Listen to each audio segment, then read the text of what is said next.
Hi, everybody. This is Esther from Cemantica. I'd like to discuss with you reports and analytics today. Let's go on the platform. We're on the home page, and then we can hit reports.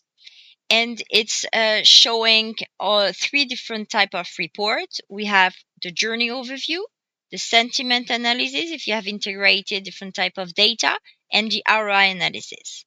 So the journey overview, very simple. You can select a program, journey, persona, and then you will get a recap of all the different touch points that were created, opportunities, solution, action. You have also this chart that shows the most used touch point. If I click here, for example, on the customer portal, I know that this touch point is shared across all this journey. So it means if I make a change, I have to be careful. It will impact a lot of people. Then I have the journey maps per status, so you can follow up on the different status of your journeys.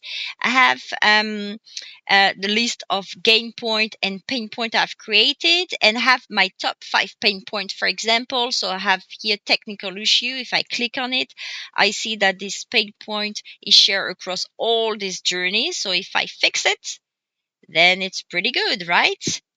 Okay. Then let's go to the sentiment analysis. So same here, I can make my selection. So let's see, let's do it. I'm going to look for a specific map here, and then I can get the data on this specific map. So again, number of touch point, the number of metrics I use, the perceived sentiment, what I think is the experience of my customer on this specific journey, and the actual sentiment is the sentiment coming from VOC.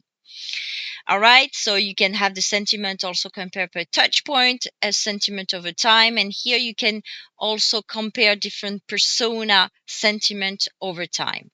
You have also a geolocalization of the sentiment, so you can do it per country, per department, per area. I mean, it depends how you are structured. Now we can go to the ROI analysis tab. So here, basically, you try to connect your business objective with all the project that you are conducting, in customer experience. So you can implement your KPI and follow up on the progress. So you have the percentage achieved and not achieved here visible. You have also the ROI per potential ROI, per measure. So for example, if I reduce the churn rate, I can understand the type of revenue I will make. Here we have, for example, also a ROI per project. So if I was to put a research portal, project together, that's the type of revenue I will generate. So you see, very easy and automatic.